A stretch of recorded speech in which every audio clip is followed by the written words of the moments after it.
Friends, this is not a normal day. I know that many of you, if not all of you, are aware that Israel is in a state of war. This morning, on a holiday, on Shabbat, on the 50th anniversary of the Yom Kippur War,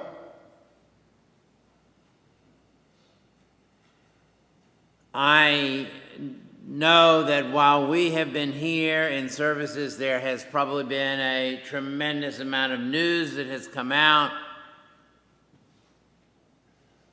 And I'm sure that we will know a lot more in the hours to come. But the alerts that I received from Israel before coming here today were very serious. And there were people who were hiding in their homes in the southern of Israel with terrorists in their homes. This is, to say distressing, the very least. So many of us were already recalling where we were 50 years ago, what we were doing 50 years ago when we heard the terrible news of the Yom Kippur War. And we assumed at that moment that it would be no big problem after all. We had also, all of us had alive then, had witnessed the 67 war and Israel's strong success, quick success, but that was not to be in 73. And the nature of conflict today is more difficult, more dangerous than ever before, as we are witnessing in numerous places throughout the world, including Ukraine, for which many of us have roots, strong family roots, cultural roots. This morning, before coming in here, we talked about remembering. We talked about what it means to remember. After all, in just a moment, we are going to be doing the service that we call remembering, remembrances. It's Yizkor. That's what the word means, to remember.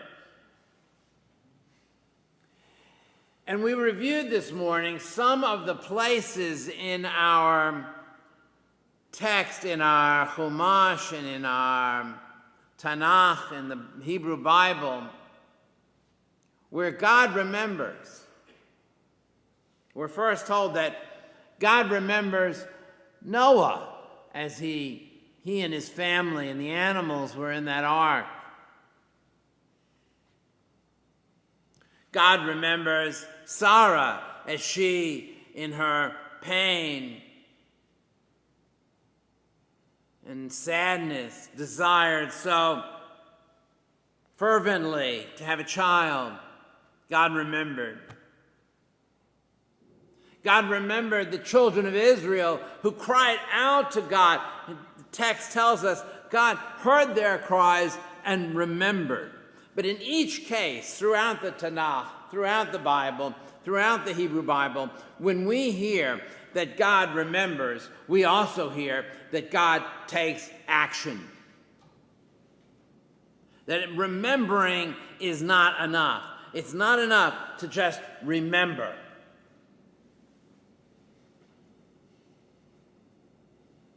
We have to do something about what we remember. The essence of the Yizkor prayer, by the way, is not the remembering of our relatives. If you read the prayer, it is making a pledge in their memory. That's the essence of Yizkor. The essence is doing something in their memory which perpetuates their lives. And on holidays and Shabbat, indeed, at the holiest times of the year, we take exception to the rule that we don't talk about money in our Yizkor prayers, because right there in the prayer itself, we make a pledge to take action. We remember and we do. Today, as we are about to begin our Yizkor prayers, our own memorial prayers, where today we will also remember those who perished today at the hands of terrorists who came into their homes, who were being terrorized in the streets of their own towns, who were going about their business of observing a holiday in Shabbat in peaceful manners. We'll remember those who perished today, those who are fighting at this particular moment, those who are hiding in safe rooms, those who are in bomb shelters at this moment. We're remembering them, and we will make a pledge. I know Jennifer is watching us today, and I'm going to ask her to add on our website a place where you can make a pledge to an emergency fund for Israel, so that we, and as a congregation, can step up as we have done numerous times in the past. Just a few weeks ago, I was visited by our Israeli partner at the Schechter Institute, who told me about how grateful he was that our community, Gainesville, Florida, Congregation B'nai Israel, made a substantial donation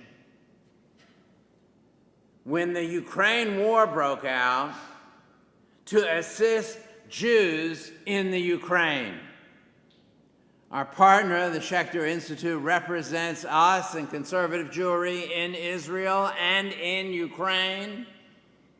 And we will work with them as well as in terms of providing relief to those throughout Israel who are today suffering for more than 2,000 missile attacks that have happened up until now today. So we will remember and we will pledge to do something, to take action, so that it's not just an act of remembering, it's an act of doing. It's an act of standing up and standing together. It's an act of being with our brothers and sisters in this time of their need. We're going to continue now with the Yizkor prayers,